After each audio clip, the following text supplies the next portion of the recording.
Chapter 2. Anna comes forth near Bethlehem. Ah, my beloved friend, we are together at last, just as I promised before you took this incarnation. You see, it is destiny and a deeply resounding resonance that draws us to be together this hour. You are coded in your DNA to hear my call. In truth, it is your own self who is calling you home. Not me, although yourself is also who I am. You thought you would never find me, and I wondered when you would invite me in. But joyfully we are here together. You are sufficiently prepared for our journey. Fear not, you have everything required to move gracefully along the way. As we begin our journey, I will tell you and remind you often to breathe, relax, and open your heart. With the turning of the pages, you may move deeply into a greater awareness of yourself. There may be a sense that you experience of present and past time is blending and merging. With this shift in your perception, it is possible that your imagination will use my words to actively evoke emotions of all kinds. I recommend that you breathe, open your mind and heart, and become receptive to your internal experience as my words move upon your soul.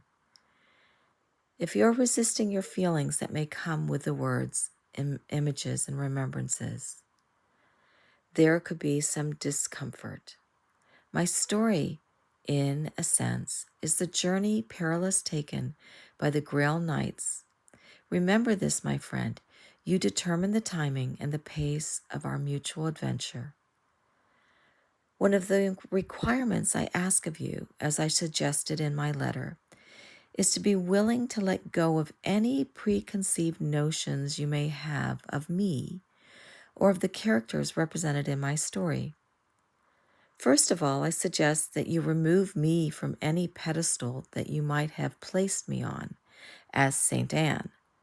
I do not consider myself a saint. The exalted station distances me from you. I am here. I am your friend. Secondly, allow the possibility that I lived far longer than you have ever likely considered possible. To those I knew intimately, I revealed myself as an immortal who maintained a physical body, albeit with some changes, for over 600 years. I tell you this at the outset so that you can relax into my unfolding story as it becomes increasingly complex. The third requirement I ask of you is to understand that I was not above human discord. I felt and came to understand the extreme polarities of the human condition and human emotion because I chose to experience life's full spectrum. I immerse myself into the physical plane, as does any soul who desires to attain self-mastery. There were times of exquisite beauty and ecstasy. There were also several tribulations and heartbreaks.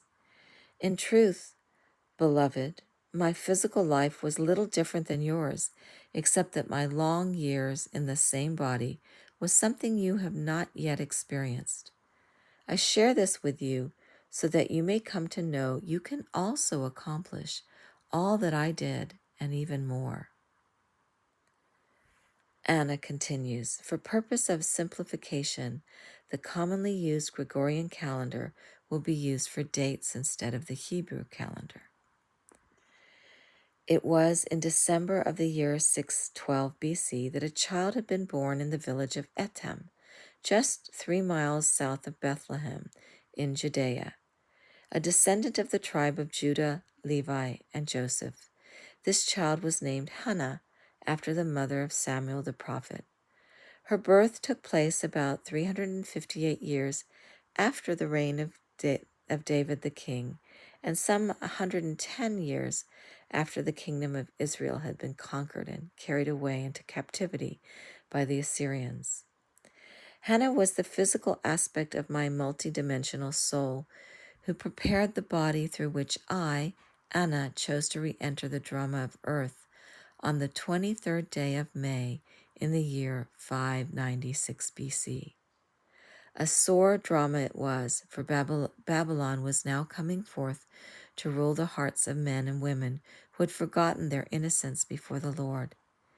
In 597 BC, while I still abided in the light realms, shortly before I requested permission from the Council of Lights for my return to earth, the Babylonian soldiers of King Nebuchadnezzar swept through Etam. They had laid siege to Jerusalem for the second time and carried away thousands of hostages into captivity. It was in May of the following year, during a near-death experience, that Hannah and I voluntarily exchanged places through a process of blending and merging, which I will now briefly explain. You may well ask, why would an adept such as I choose to come into a challenging circumstance like Hannah's? While you may perceive tribulations as unpleasant, even dangerous, the opportunity for expansion and empowerment of consciousness is greatly enhanced. Please allow me to explain the easier said than done answer more fully. Consider the possibility that an oversoul level exists, where many aspects of consciousness focus collectively. Here, a much broader perspective offers the possibility of assessing many different timelines, realities, and dimensions. Within this holographic realm of consciousness, there is an awareness of simultaneous interactive experiences functioning together with every possible cause and effect. From such a place, it is easy to view the potentials that will facilitate the greatest growth and evolution for the interconnected wholeness of life. Although the painful growth experiences of human life may seem unbearable on a personal level, the end result fulfills a benevolent Creator's desire for ever-expanding personal growth. As you are learning, the ultimate purpose of life is to know itself as love. Rather than feeling hopeless and powerless, you can choose to realign with your soul's original intention and recreate your present challenges into a more harmonious and joyful design. In the more coherent and refined realms of consciousness, the highest possible outcome is always chosen. An impeccable blueprint is securely held in place within the blissful realms of sound and light. In every moment, there is an opportunity to remember your soul's empowered design and to receive guidance from a more inspired choice. So it was with my experience as Hannah. As all factors, including genetic potentials, were considered from the oversoul perspective, a choice was made to project an aspect into the earth plane. You might think of this aspect, the personality called Hannah, as a facet of the Anna oversoul, or group and collective consciousness emerged in the illusion of separation. Hannah's limited point of view veiled her awareness of having made a choice to incarnate it, as well as her true relationship to her Anna oversoul. Nevertheless, the connection was always there. Also, the potential for consciously co-creating the highest outcome or destiny through her free will choices was available to Hannah. You have heard stories of individuals who died, went into the light, and upon regaining consciousness had a greater awareness and faith in their creator source. Such ones often returned with many more abilities, even miraculous powers, than they had had before they died. So it was with Hannah as I came forth. When she was out of body, Hannah awakened and remembered her pre-incarnated choices. These choices were prepare a physical body that could hold specific DNA coding, live in a precise geographical location and time period, and have experiences that would provide a strong foundation for self-mastery. All of these choices would fulfill an even greater purpose at the appropriate timing. Just as we had agreed at the precise moment of her awakening, Even though she seemed to be dying, there was a powerful downloading and merging of Hannah's human consciousness with Anna's oversoul consciousness.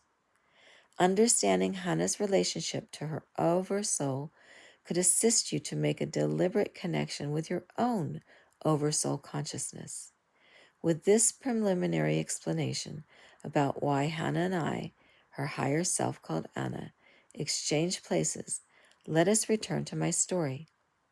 I now found myself in Hannah's body, disoriented and near unto death from the wounds and infections that occurred during childbirth. There happened to be an old seeress named Naomi who heard the mewing cries of my newborn while given oxen, camel, donkeys, and goats the ration of water and feed. These were corralled in pens and caves behind the wayside inn where her son-in-law presided over guests. She ran for the help of a midwife who lived nearby, and together they quietly and gently washed and restored my infant and me to health. Naomi then took me into her humble abode next to the inn, where I remained until my child could walk. She asked after me, who was I? What had befallen me that I would choose to be alone, without adequate shelter for the bringing forth of my labors in childbirth? I was hard pressed to remember right away. For many days I was delirious, and the suckling of my child the only thing I knew how to do.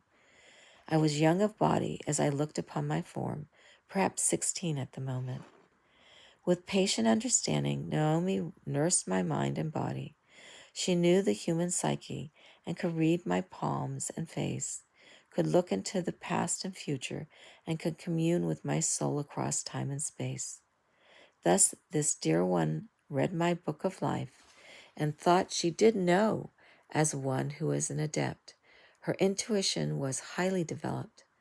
Over the following weeks, she and I began to solve the mystery of why I had chosen to be alone within a stable cave to bring forth my child. Over the next few months, I, Anna of the higher realms of light, and the embodiment of Hannah merged as one. As I grounded into the simple task of caring for my baby daughter and assisting Naomi with the affairs of her hearth, my memory slowly returned.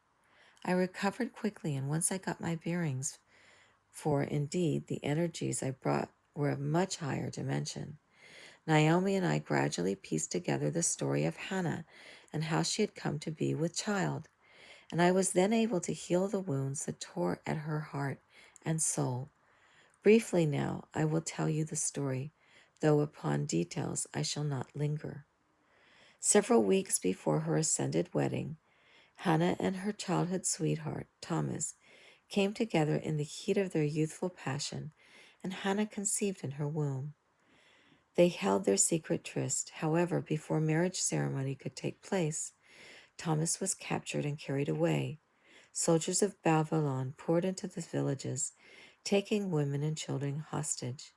Many men lost their lives trying to protect home and family. Those who resisted were brutally killed. The remainder was taken into captivity. The blood and carnage that spilled upon the ground was raw and devastating. Hannah was attending to the care of her two younger brothers while her parents were away gathering food and water. The soldiers found her and her brothers lying huddled beneath their parents' bed. They tore the two boys from her arms and killed them mercilessly while forcing Hannah to watch. Something in her mind gave way. Hannah would never be the same. Then, after taking their pleasure at the expense of her body and soul, they laid her aside, bruised, unconscious, and wasted. She laid on the muddy street while they set her childhood home on fire. Thinking her dead from a blow to her head, they walked away. At that point, Hannah was lifted up into the celestial realms, where she met her oversoul, who told her that her body could now serve as a vehicle through which miracles would occur to lift Israel from the dark night. So she and I, who were aspects of the same oversoul, communed, and she agreed to allow that higher dimensional aspect of her soul, which I am, to come into her physical form at a later date. Thus it was in those days of the second Babylonian siege of Jerusalem that I inherited the lot of Hannah, who was orphaned, widowed, stripped of all worldly possessions, and left behind by the Babylonians as one who was dead. Returning to consciousness, Hannah suddenly found herself in the position of an outcast, the poorest of the poor, even though she had been born in the royal lineage and house of David. Her mind was besieged by demons.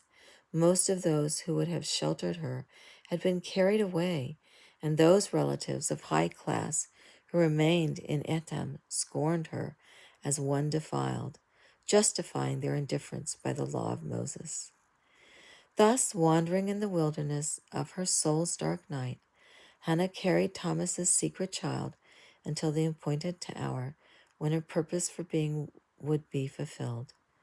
During the remainder months of her pregnancy, we continued to commune and merge in the higher dimensions. As the babe grew within Hannah's womb, the young mother received comfort and increased self-awareness. The young mother received comfort and increased self-awareness from her oversoul's deep caring. While her labor began, I, Anna, incarnated fully into Hannah's embodiment through the crown. I entered into her body just as the child came forth. I named my little daughter one, Ariana. A golden gift of the light from the Great Mother was she. Her little face shone with the brilliance of the sun, and her large brown eyes held the twinkle of starry reflected seas. Her personality was almost always serene and calming. Ariana's presence was a blessing through all the days she lived near me. During the 13 years after her birth, I walked from place to place within the villages of Etam and Bethlehem, offering myself to households to be hired and taken in. There were many families that required one, such as I, who knew something of midwifery, medicinal herbs, the care of small children, and how to create a peaceful sanctuary within an ordinary home. During the 13 years Ariana and I lived within the vicinity of Bethlehem, I met with several wise teachers who were able to recognize my unusually high energy. Some knew me better than I knew myself at the beginning of my re-entry into the earth plane, for it required a period of time to make the necessary attunements, adjustments of mind and body, and transmutation of karmic patterns within cellular memories before the higher consciousness can fully be present in awareness. This is also true for every soul who comes through the birth canal, and for the few who walk in, as I did. It is no different except that the body is already fully developed and there are fewer veils. I would have you know that my teachers were among an ancient order that lived in secluded hermitages, secreted away in the hills and among the populace of towns and villages. These obscure mystics recognized one another even though they usually appeared as quite ordinary to the uninitiated. It took several years of probationary effort on my part and the patient understanding of my mentors to lift the veils of forgetfulness I had inherited so that I could remember more fully why I had come again.